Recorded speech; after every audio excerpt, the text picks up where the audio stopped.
welcome.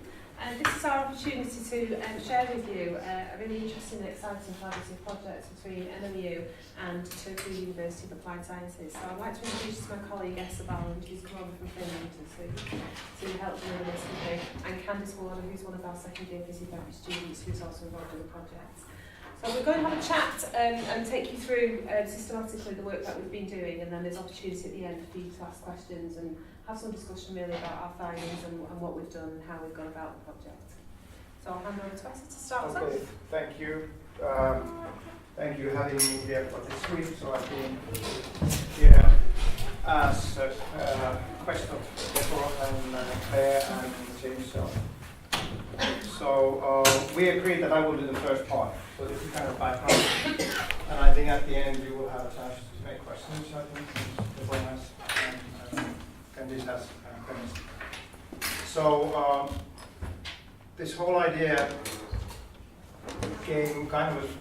started happening around 2 years ago, already a year and a half ago. And you will shortly see how it started developing.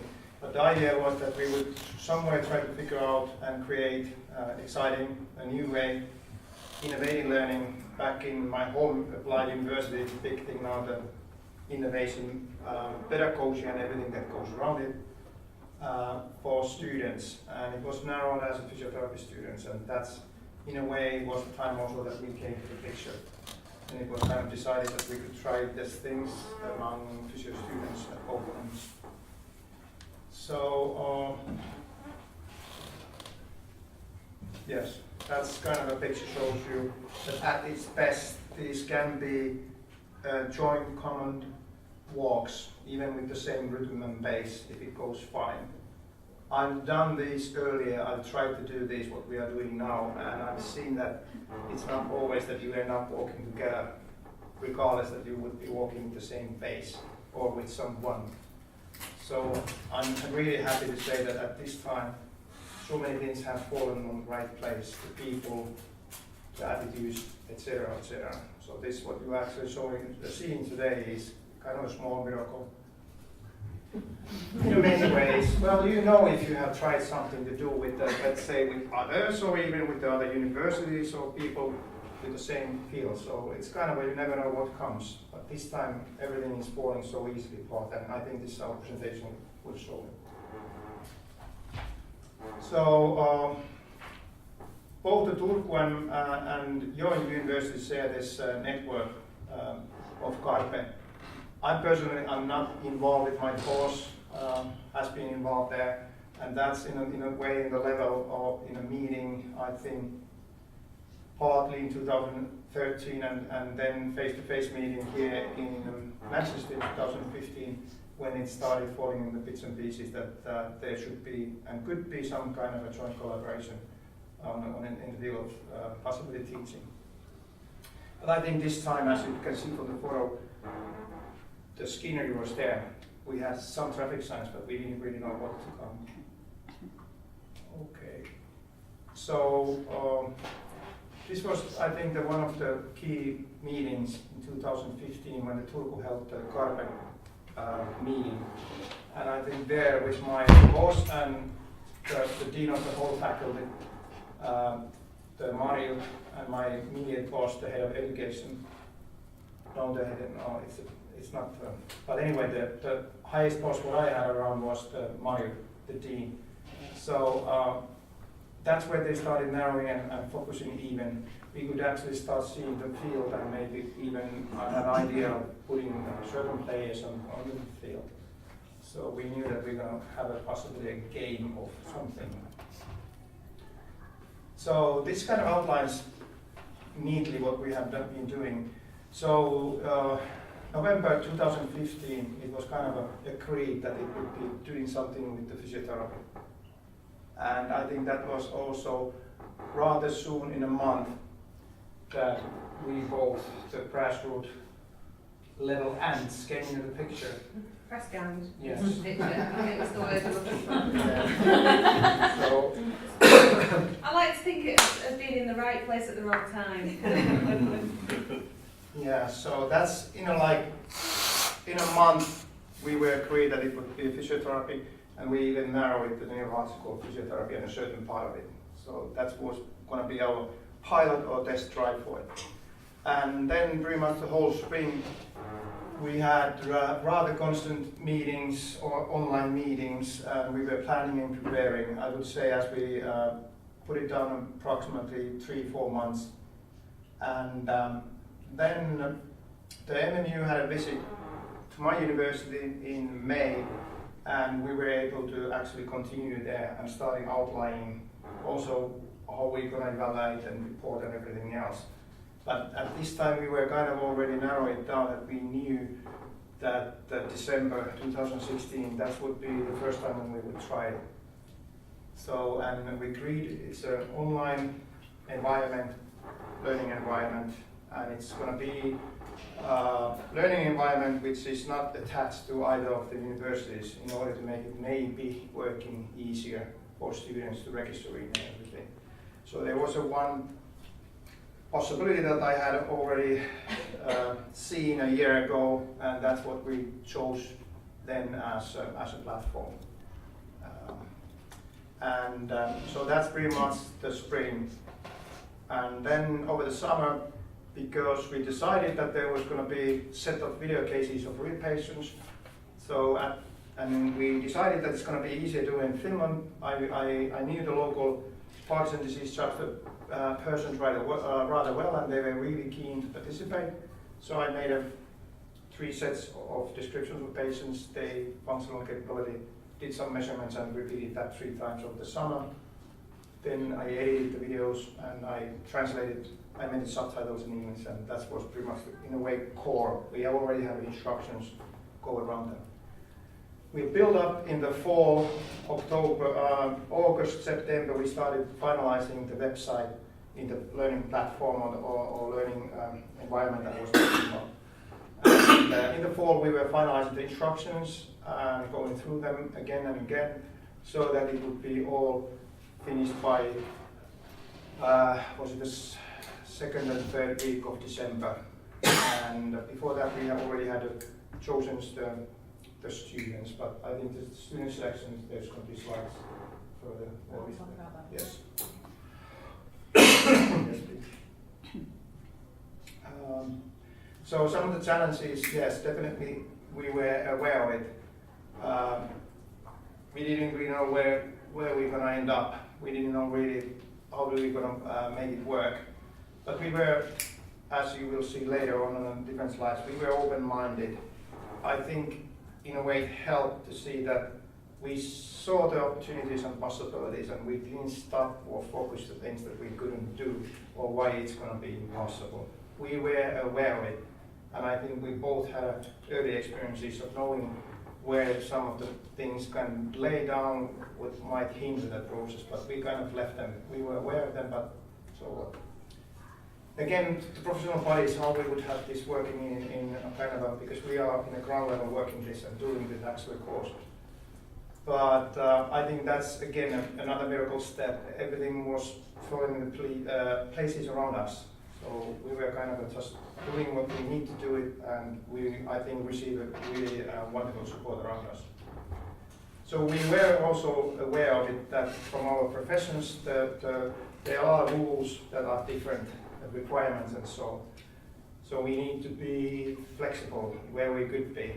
And if either one could be more flexible, then either one would be more flexible, other one would be somewhere else shows the flexibility. But we were aware of this, and in a way I think we managed also to carry this difference in a way, certain way throughout the work, although giving the best for both students.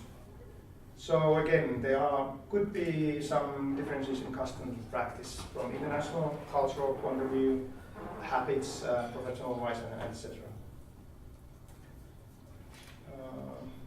Okay, so this has to be, yes, it's on Turku. If you don't know, the Turku has Moominland. So if you ever want to visit Turku, you have to visit the small island that have everything about the Moomins. So if you come to the airport, they have the first Moomins there. Just throw that in there, just to throw you. The first thing you're greeted with when you arrive at Turku Airport is a moomin sat on the baggage carousel. Okay. Yeah, so this is just from the working meeting we had in May. So this is already where we actually were building up the stuff to the platform, which is behind there. So some of the key priorities that we wrote it down here was the timetabling. How can we put your PT students, our PT students' schedules together? What would be the exact definite topics? Also, the online environment, as I told you already, that's what we actually were able to create. And I think in this space, for example, Deborah at this end were showing flexibility. I hadn't really done, I done one course which hasn't been run before we had the course on this learning environment, so I didn't really exactly how it's going to work to the end. But I knew that it was finalized product and everything, so that's it.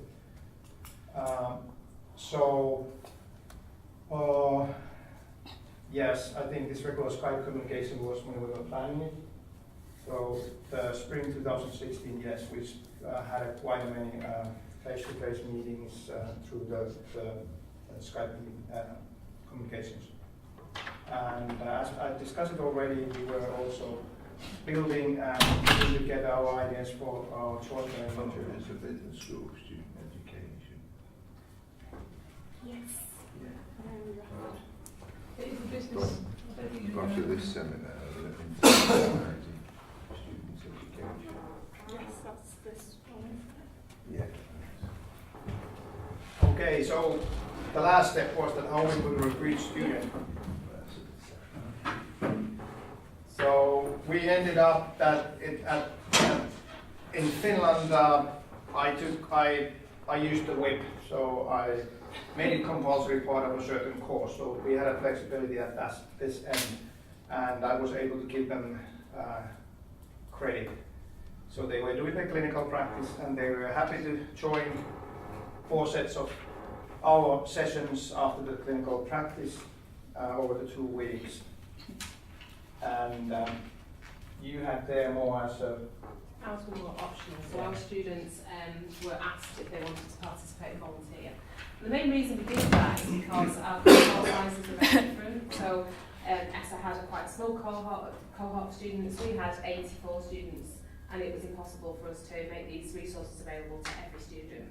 So for a first attempt at this as a pilot project, we thought, well, let's select a number of students that will map against how many students ESSA had in this cohort. So we asked for volunteers, we got sufficient volunteers, we had a couple of extra people who wanted to take part, and in the end, because I think originally our target numbers were 9, and in the end we extended it to 12 so that every student who wanted to be involved could be.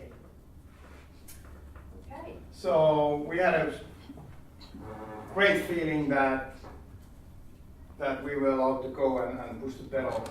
We enjoyed the feeling while we were planning. So we were receiving full support.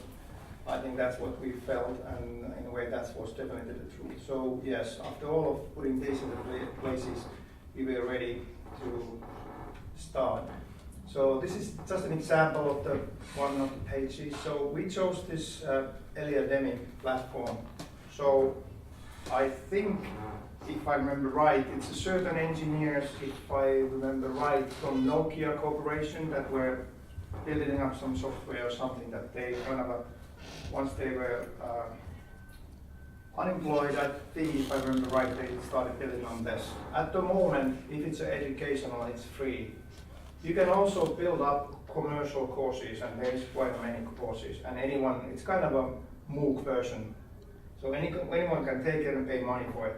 But educational uses, we don't have to pay anything when we are not asking money from the students. We have been discussing that definitely, probably already on the next step, when there's going to be the second try, yes, we will probably pay some kind of courtesy sum for this platform, because otherwise we've been using it for free, and you should need it. So there's a front page, and then there's just shows you an example of one of the pre-sessions tasks for one of the courses. You can set this up however you want to, and we sort of chose the tasks that we wanted for the sessions that we were running. We used the webinars as the online platform for the students to actually engage with each other, and we also put in there some discussion boards so that students, again, if there were problems with the internet, which we'll get to later, could use the discussion boards if there was problems with face-to-face contact. And then at the end of the programme, and I'm not sure, Candice may verify this, the students can download a certificate of participation if they click on the certificate tab. That's what we do when I get home. So it allows you then to create a very nice piece of evidence to put in a portfolio going forward to say that you've been involved in this project. There were certain technical things that I knew already beforehand from my previous course that I was building up here. That at that time they were only accepting videos that weren't over 10 megabytes. And other videos were kind of hitting over that. They were like 8 to 9 minutes long. So I actually decided so that I will put them on the Dropbox and I will just place the links. So we kind of went around it, which made it just reasonable. I could then time schedule them for Dropbox and how long the links will be open. So, because anyway, their patients' videos, they've been given used for educational, but I don't want to do it that they end up being somewhere that I can't control them. So overall, just one more big word. This platform compared to quite many others that I've been using, this is kind of a light version. Very flexible, very easy to use. I haven't used, but I have heard from people who are using that this very well can be used from portable devices like the solar phones or the HUDs or whatever. So that's what's the reason. Plus, it's not underneath any of these in the schools, so it makes it very easy to register it in otherwise. Yes. Okay. Okay, so in terms of the research process, when we started this, it wasn't a research project necessarily, it was just a collaborative venture. And I think we quite quickly realised that we could turn this into something that was a little bit more formalised. And what we decided was that what we would do is we would ask the students for their feedback on the project afterwards and do some thematic analysis on that. And then decided that actually it would be good to do the same with the staff. So it kind of evolved rather than being planned. And sometimes that's the best way, quite frankly, because I think if you go with a set aim and objective, you then end up stifling that process of creativity, and that was very much what Essa's been alluding to, is that we were very flexible, we were open-minded, and we were able to really think through what we wanted to do. So just some detail about what we did. We had 4 online collaborative sessions, 2 hours for each session, and that was spread over 2 weeks. And we had 24 students in total, 12 MMU students and 12 students from Turku. And we did, in the end, 9 MMU interviews and 7 Turku interviews from January through till March. And then the staff focus group took place very recently when we had our last visit to Finland 2 weeks ago.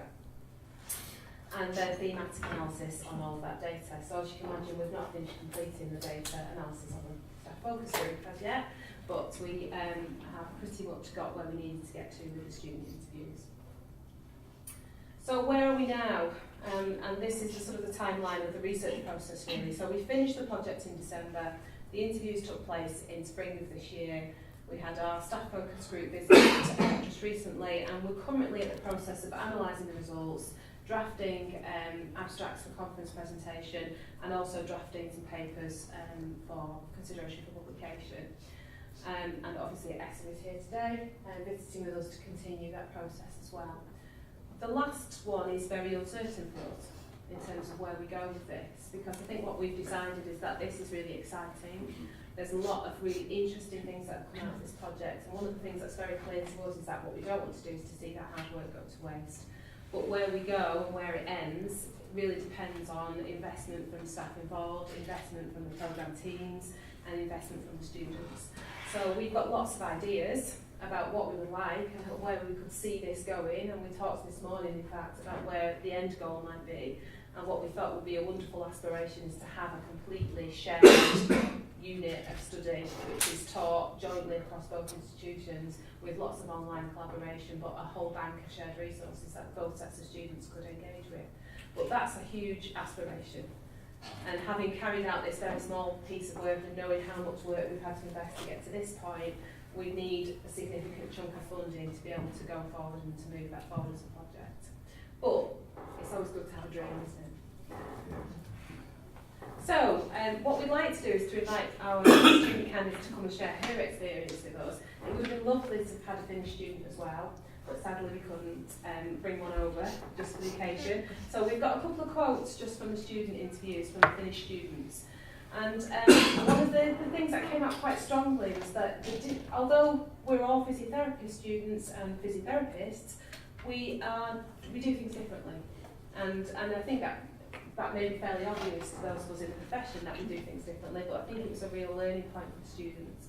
And the Finnish students said we noticed differences in learning style, and that was quite clear to them. When we've been introduced to a measuring tool, we haven't been asked critically enough to make an argument for its benefits and weak points. And so there's some awareness there of the difference in the way that we teach in England and the way that the students are taught in Finland, in terms of sort of looking at things in a more critical manner.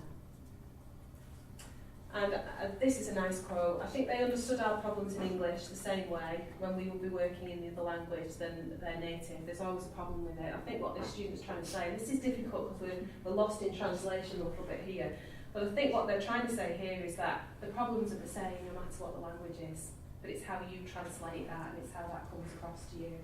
And interestingly, I'm sure Candice will share this in her summary, some of the things that came out of the interviews were not what we would have expected as staff, because one of the things we wondered about was, would there be a problem, the videos being in Finnish and having UK subtitles? I don't believe that was mentioned once in the entire process. So I'm going to hand you over now to Candice, who's just going to spend a few moments sharing her experiences with you. Yeah, I think there was just one word that got lost in translation in those videos, and I think it was aquatherapy or aqua something, which we weren't sure whether it was hydrotherapy or aerobic, and the Finnish students didn't know either. So I think compared to me translating the Finnish into English, it was a very good job. So, so this is just sort of a few of my ideas as to why I've got involved. I'm sure every student will have very different ideas. It was quite interesting seeing those Finnish quotes though, particularly the one about the critically appraising outcome measures. On reflection, that was quite obvious actually now. I think back to that session and I think there was a bit of it's sort of go through every outcome measure as standard, but I think the Finnish students were quite stumped by that discussion, and we wondered at the time whether it was just sort of a loss of translation, but it was quite nice because they were already out on clinical placement, whereas we weren't. So I think one of the things we were hoping, or it kind of came out that we gained from that is they'd already had a bit of experience clinically, whereas we would have been stuck in a classroom, and although we really do learn a lot in that classroom, I can hand on heart say that. I know a lot of people would disagree, but I definitely do. You're looking for a first class honours by any chance? She's been bribed. It's the putting it into practice. It's everything falls together out there on your practice placement. But for me, getting involved in this project was a new experience, which is something that being at university in general is all about, pushing myself out of my comfort zone so that I don't become lazy, because I'm quite a lazy person unless I push myself, and that's been a bit of a challenge if you think back in the first year of university. I'm out the other side now. One of the things I really enjoy about physiotherapy is the challenge to communication, and this project obviously offered a big challenge in enhancing communication skills, with a bit of a language barrier and just getting around that language barrier. And it just kind of felt like it was a chance to make a positive contribution back into the academic world. I'm lucky enough to be pursuing a career where I'm never really going to leave education. I'm always going to be developing new skills and learning new things, so just to sort of give something back, because I certainly, I wouldn't be here if it wasn't for the academic world in the first place, because that sounds even more like I've been bribed. So. And from a selfish point of view, enhancing my CV, the more things I can get involved in as a student, the more things I'm going to have to talk about when it comes to job interviews this time next year. And obviously it's how you reflect on those experiences that you've been involved in and talk about what skills you've gained from those. The best thing I think from our point of view for this was the fact that the topic ran alongside our curriculum as second year physio students. it was a time of year when we just learnt a lot of pathologies in 4 weeks and done a really nasty Viva at the end of it. It was just before Christmas, everybody was very, very tired, and I was very honest, and I'd run out of energy to sort of start this new topic, the neuro module. So having this really pushed me, because it was part of a team. If I didn't do my work, I was letting other people down. So it kind of just kick-started me into getting on with the start of the module. So yeah, it gave me the opportunity to really set aside my time to look into more in-depth research than maybe I probably would if I was just going through my study pack and answering my questions. And gave me the opportunity to gain a greater understanding of the pathology that we were focusing on, which was Parkinson's disease. The videos that we watched gave us a really good insight into the way that certain diseases affect individuals on a day-to-day basis, on things that as students, until we get out onto practice placement, we might not necessarily consider it as much. But having those patient conversations was to look at was really valuable, really. And a bit of an appreciation for any cultural differences that may or may not be there. I think one of the things that really struck us as the English students was how positive these patients were talking about their conditions, and we were quite intrigued to know whether that was a cultural thing, because not that we had much experience talking to anyone with these conditions, but whether that was something that's not necessarily the same everywhere, and whether it's the outlook and the education that goes alongside the healthcare that maybe we don't get here. We didn't quite answer that one, but it was quite nice exploring that idea. And again, looking at those outcome measures in more in depth really set us up to run alongside our neuro module. So every pathology then that we were looking at in that module, I kind of approached in the same way, and it gave me the opportunity to really sort of develop new ways of learning. And group work is always valuable, bouncing ideas off each other, and just having a bigger group to do that, and new ideas and new people was really, really good.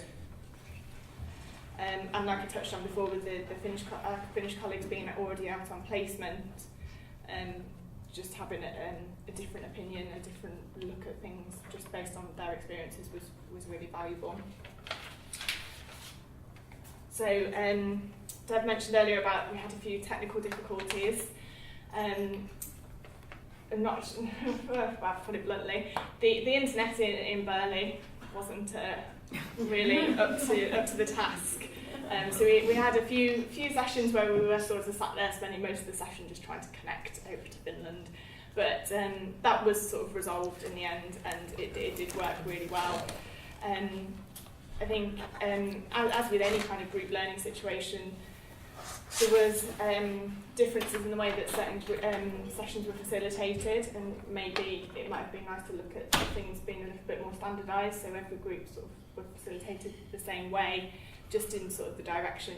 Sometimes we were just sort of left to talk it through, and it was up to us to sort of draw everyone into the group discussion. And then other times it was more direct questioning, and we gain a lot from both styles of facilitation, but maybe just thinking about whether that can be a little bit more standardised. But it's no different to anything that we'd be used to, having one tutor walk in and doing a session one way compared to something else, so it didn't really throw us. It probably was sometimes better to have a bit more of a structured agenda, so it was less of a task for everybody to pull everyone together to contribute. And that might just be another thing to maybe think about, is just coming up with a way for everybody to equally contribute to the group, so that maybe you take it in terms of who is team leader and facilitating those groups, so that everybody has the opportunity to develop their leadership skills and also team working skills to contribute there. So in terms of what I've gained from the project and how I've sort of taken it forwards, is, like I've already mentioned, just having more of a structure to approach my future study tasks within the module and every other clinical module that I'm going to approach. Just meant that I gained a deeper understanding of all the pathologies that we were studying in that unit, which definitely paid off with that last Viva. again, just enhancing communication skills, it's always something that I've really focused on practice placements within the university environment, within practical tutorial sessions where we're having to develop those communication skills as a physiotherapist. I just think it's one of the most important core skills that you can gain, and any opportunity to reflect on that experience and develop that was just is invaluable, really. I think actually the unreliable technology posed more of a communication barrier than the language barrier, but again, that's something that can be resolved. And I think a couple of people ended up sort of Skyping in from home, and that was a little bit easier. It made us regularly reflect on our performance. At the end of every session, we had to complete a piece of reflection, which has been a very good habit to get into before going out into placement, because it's just something that really enhances your performance on placement and ticks a lot of your marking scheme boxes, which is always good. But it's something that we have to be doing for the rest of our careers going forward, so it's brilliant to develop those skills and really get into that habit now, so early on in our careers. And building on team working skills, a lot of us were working in groups, sort of in England, that groups that we've worked in on a regular basis within the classroom, but just broadening that team and learning new skills through that, such as sort of who is going to act team leader of the session, and just making sure that everybody was getting involved all the time. And again, like I said, because it ran alongside the curriculum, a lot of the outcome measures that we looked at were brilliant when I was then sent out onto a neuro placement a few months later, because it's something that I'd already done all the background work, so then to actually apply it on a practical level was it all sort of fell into place and made sense. I've already touched on that. But more importantly, I think that the aspects that we've sort of taken from the cultural differences and the way we study things and the patient testimonials and how different aspects of the disease can affect someone's life, it kind of just makes you take a step back from all your clinical knowledge and your clinical reasoning and really think about what kind of physio you want to be, and just really thinking holistically for every patient that you're going to approach, and how a patient's life can be impacted in ways that you wouldn't necessarily think of.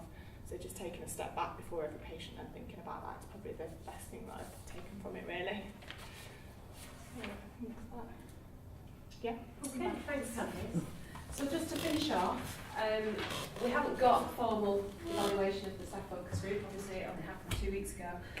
But these are just some of SO9's thoughts as we chatted this morning, really, about what we have gained and what we've taken away.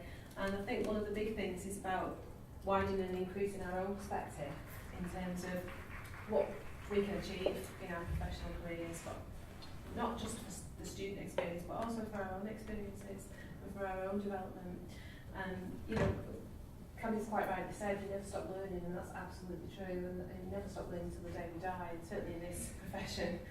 We're always being challenged to look at new ways of doing things and to look at new ways of developing our teaching and learning strategies. And this is one way of opening the box in terms of not knowing what's going to be inside it, but just opening yourself up to the possibilities of where you can go. And we felt it was good to be open-minded and open to new ideas. And one of the most important things that we found is that comfort level that you have to find when you're working with people. That ability to feel comfortable to say, I don't think I can do that. Or I'm not sure whether that's going to work for us, or I'm not sure that our students will appreciate that, and being able to say no, but in a nice way, and being taken out of our own comfort zone and being challenged about that as well.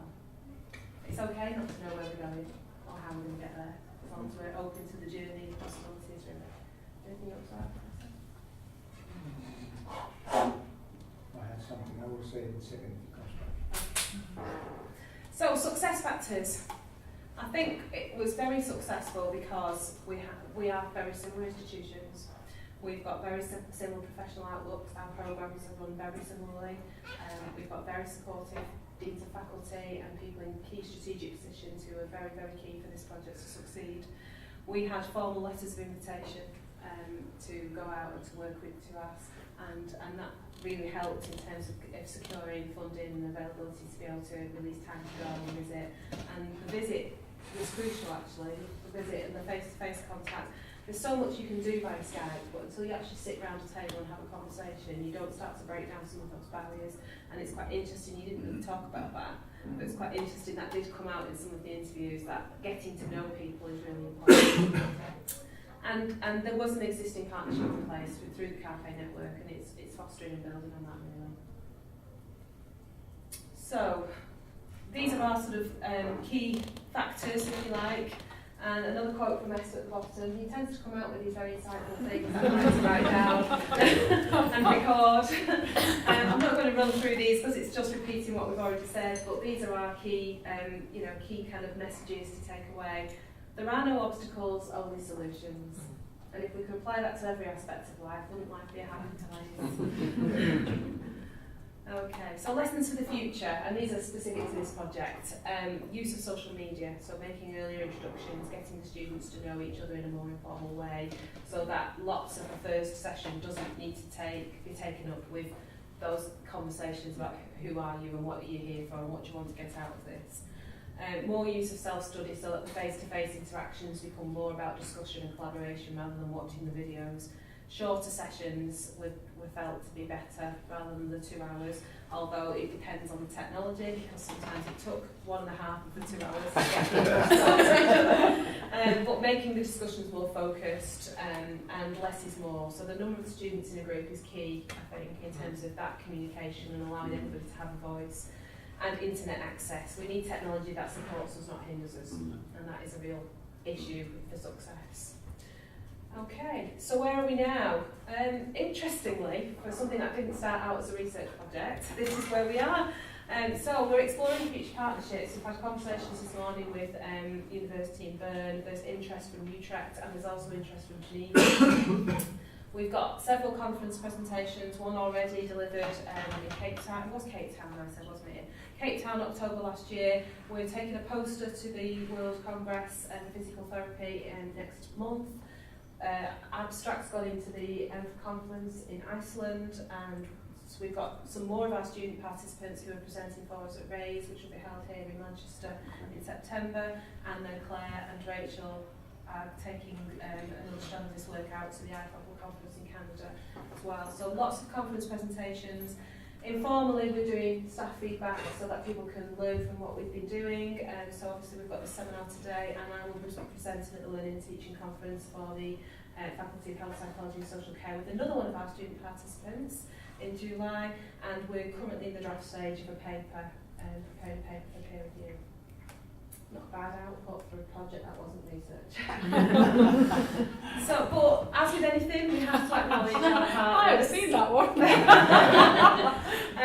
It's lookalike. I would like to start actually by thanking Kelt, who have supported this work with a grant from SOPL, which has enabled me some time to be able to carry on with this work. I'd like to acknowledge Neil's input into getting us started on this journey, and Rachel and Claire have both had a lot of involvement in the project. And I just want to say thank you to you for coming and listening to our work. I hope it's been of interest, and please, if any of you've got any questions.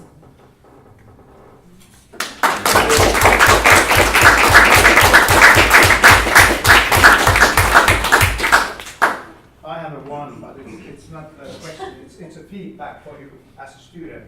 I really appreciate it, because I don't know how much you're actually paying for her this year. She's paying for the day I missed work. She doesn't know it yet. No, I want you that you get our appreciation for this, because we've been reading the feedback, and that has been the interviews from students, and that's valuable. But you were able actually to summarize lots of things. So I was thinking while I was sitting and listening that just your feedback, I think, was enough price for me on being this trip already. Because you were able to pinpoint quite many things that we were in a way hoping that we may have facilitated in you. And suddenly you there and actually are pinpointing all of this. Yeah. So I would say you have a very good self-reflection skills already. So it definitely will be a good thing to carry over with your real profession.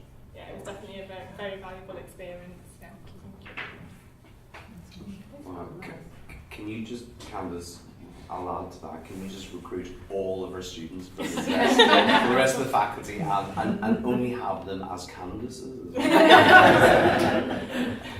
I think Janet Morrison did quite a good job. She does do a good She job. does. Down to me, actually. No, leading on from that, if I may be so bold, you were a self-selected group of students, weren't you, from MMU? And do you think it would have made a difference if there'd been a random selection of students from your year that participated? Yeah, definitely. Yeah. In what kinds of ways? Motivation to participate, I think. Yeah. Because I remember at the start, in the very first meeting to us, I think, when we were there, I was trying to push it for a bigger cohort of students and to make it compulsory. It's clear that for a pilot project, the decision was taken against me, although I've continued to try since, was a good decision. Yeah. But then that raises the question, the follow-up question about how do you build this into mandatory curriculum if you want all students to have access to this kind of experience that is not reliant on students travelling out somewhere. I think one of the conversations we've had while Les has been here on this visit is where do we go next in terms of the nitty-gritty. And one of the interesting things that we're taking forward, what we decided was actually this is still very much in its infancy. It's a pilot. We need to try and embed rather than extend. But rather than embedding for the whole cohort, what we've decided to do this time around is to have similar numbers of students but engage another partner. So we're exploring with Bern about them coming on board. So there'll be three lots of students from 3 different countries. And we are also going to make sure that all the resources and the LA Academy site is available to every student. So whilst we'll have student participants, again in the pilot, in terms of the online face-to-face discussions, the resources will be available to all. Across the 3 cohorts. Across the cohorts. And what we'll do is do some further evaluation then, looking at differences within groups, in terms of students that do go face-to-face and students that don't, and then also look at across the 3. So that's where we're going. I think it's really interesting because Candice picked up when we were on a neuro placement how she felt much more at ease and was much more, and I think that would be another thing to measure really. Just when they go on the neuro placement, how do these students perform and pick up different ways, and is there a difference? Because that's going to be a motivation. If it prepares you for placement and you perform well and get a better mark, that's a good motivation to pull students on board. So the other thing we're going to do I hated when they've thought of it all already. when our students come back in September for 2 weeks before they go back out on placement again, I'm going to grab them all in that 2 weeks in September. We're going to have a quick focus group. We're going to talk about the impact of this project on placement to evaluate that way. Debbie, do you think it might impact actually on their neuro unit? Well, we could look at the unit marks. We had to be careful, didn't we? We had to be careful that we we had to be didn't. very careful that we didn't advantage the students in any way. So we didn't take assessment into consideration at all in this project, and that was really important because you had a lot more concentrated time on the Parkinson's than anything else within Anyway, yes, yeah. so it wouldn't be. It would only work if we were doing that for the whole cohort of students. So look at that in terms of evaluation. Sorry, you had a question. Yeah, sorry.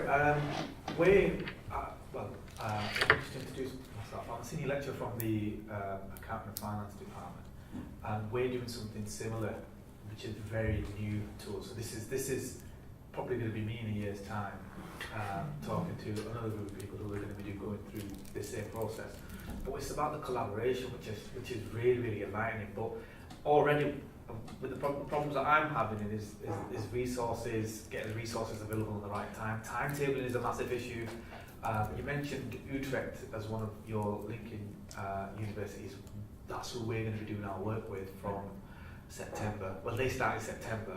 Our students enroll at the end of September, which I think is the 28th of September. So there's already an issue because the students that are from the other university are already in the midst of doing some joint work, and our students are behind, and we've got to catch up. And then at the end, there's this difference as well. They finish earlier, then we'll have to carry on working to make up for the 2 or 3 weeks. There are going to be those differences there. Have you worked any way around that with the resources that you've got available? Have the universities been flexible in any way to make sure that the timetabling issues... I have to are say not that resolved? ESSA has been incredibly flexible. We have been totally inflexible. Is that by the physiotherapy, or is that... I mean, we are very rigid at MMU, I think, in terms of our timetabling systems and the way that we have to do things, and that does create barriers, and we're very fortunate with the partners that we're working with that they don't have the same constraints that we've got, fortunately, that enables us. So I basically gave us the dates and he had to say, okay, I'll make it work somehow. And that's really pretty much what we did, wasn't it? And we were very lucky that we could do that. I don't know that I've got an answer to that. Claire, Rachel, have you got anything to well, obviously, I mean, their students had to go out on placement, come home, and then do this from 5 till 7 in the evening to fit in. A lot of the time they were still on placement, they were still Yeah, on so placement. everybody was pretty flexible about it. I think the other thing that you've done is pick just 2 weeks to start with and 4 sessions within the 2 weeks. So it wasn't, when there was some juggling to be done, it wasn't over a very long period. So you're talking about a whole term. Yeah, we're talking... That seems like quite a lot to do. Yes, there is. There's a lot of work to do. Yeah. There's a lot of So work it involved. was quite a concentrated block, but the students had to do quite a lot in that time. Yeah. But at least it was fixed. I don't know if that helped at all. With doing it. So I think there's some things to think about there. I don't know if Claire's got any. Well, just for the getting started bit, what we did get quite a lot of feedback is that the students felt that if they'd been able to connect on social media to begin with, and there's no reason why your students couldn't do that, because we did set up a Facebook group, but they only started it sort of just as they started, and we realise now that because we've actually moved our sessions to January, so we've been slightly flexible. So we have moved to January now, and we're going to actually connect the students informally, and I think that's really important because once they connected informally, the sessions went so much quicker and they were far less awkward. So I think even though your students start later, I think giving them informal opportunities to connect is important. But I'm remembering something from that very first meeting where this was kind of discussed because the to us students were a year ahead, I think, than in fact our students. And there was some discordancy in terms of how the curriculum flowed. So as well as the kind of flexibilities that you're describing there in the part of 2 us, there was also kind of an acceptance that the students would be at different points, and it's almost like looking at that as a good thing, a set of learning points, rather than having those students at completely the same parallel place in terms I mean, of Candice learning. might want to say something here, but I think one of the difficulties of having students in the same place at the same time is that you then need facilitation. Yeah. You can't do without facilitation because neither set of students knows where they're going. Whereas in this scenario, what we had is a set of students who had a lot more clinical experience. But our students had perhaps more of the theoretical underpinning knowledge in terms of some of the aspects of looking at, for example, measurement tools, and that complemented quite nicely. So actually having students at different levels was turned out again to be quite a good thing. Had lots of happy accidents in this project. The Bern University was just mentioning. I think when the Bern in a way came to the picture, it took a moment for me to realize that, wait a minute, Bern is probably also my university's strategic partner. So I went through it. Yes, they have already agreement with the midwifery. So it's going to be rather easy to do it also in physiotherapy once they come into picture. It just shows you that we are kind of in a way having this lucky wind. Certain things just happens in a very easy way. So. Can I just add one more thing? Because you've both alluded to happy accidents, but actually I think it's a lot of hard work and a huge amount of goodwill and effort is involved. So it's not, and I think that's important. And what we did get from going to Finland a few times in advance is actually building a partnership as staff, which is absolutely key and crucial for getting everyone to work hard. So I don't know if you've got an opportunity to do that. We've been Utrecht. We've met some of the staff members at the moment, but it's like I said, it's very early days. And it's just a new course. I've got a blank canvas, so at this moment in time, it's not a project or a unit that's already exists. It's a completely new unit, and it's in collaboration with Utrecht, who have already got this unit. the funny thing is they're already working with other universities, so they're at the central. So the way that you will look at it is as a hub and spokes. They're in the hub at the moment, and the spokes go to Finland to JAMK. Is it JFK? Yeah, it's the middle of the middle. Yeah, so that university is linked in. There's one in Portugal. They're thinking of doing one with Spain. Then there's ours. So we've come in later on, but the good thing is that this project has already started. So I can lean on them whenever there's some guidance that's needed. But I do think this whole project, these new ideas that are coming out, is very good in terms of collaboration for the universities and to give something new to the students. But for the students, it is a massive, massive plus, because the way that the global business is working and how globalization and harmonization is working, this is very important in terms of a student's development, in terms of experiences, having the necessary skills to work with people from different cultures, different backgrounds, different time sets, and get on with the project. And this is a very hands-on way of doing things and getting them ready for that for the future. This morning when we were talking about, and we were having a discussion online with the burn, and while we were talking, I understood that, wait a minute, if the burn will come, we will be in 3 different time zones.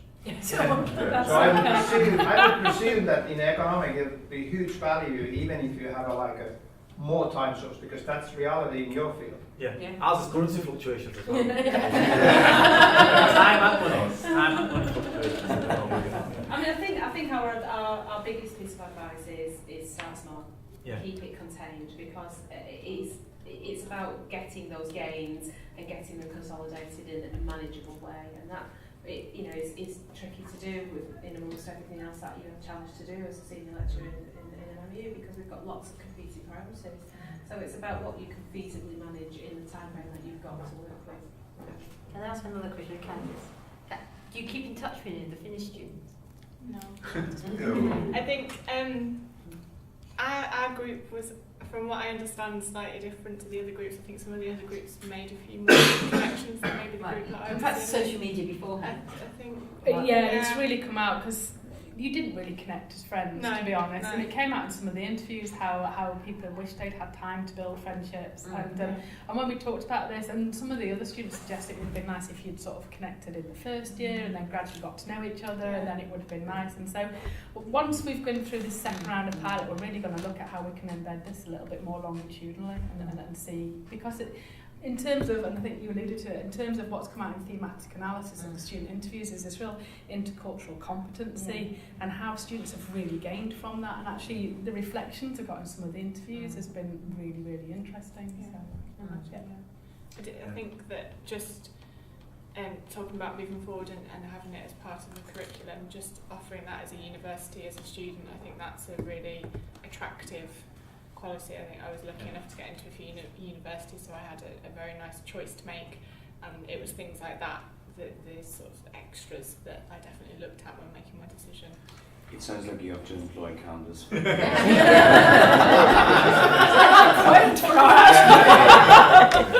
I think we have to catch Candice as well. Or it's all on camera. It's on camera, excellent. Okay. Because it's really good to hear that level of positivity, and it doesn't sound like you've got any thumb screws on your... No, I think it's something that we're aware as in physiotherapy with the changes to funding and things like that, but there's more pressure to be more attractive, and it's a very competitive course to get onto anyway, so most people don't necessarily have the choice when it comes down to it. You choose where you want to apply to, but you usually just offered 1 or 2 places.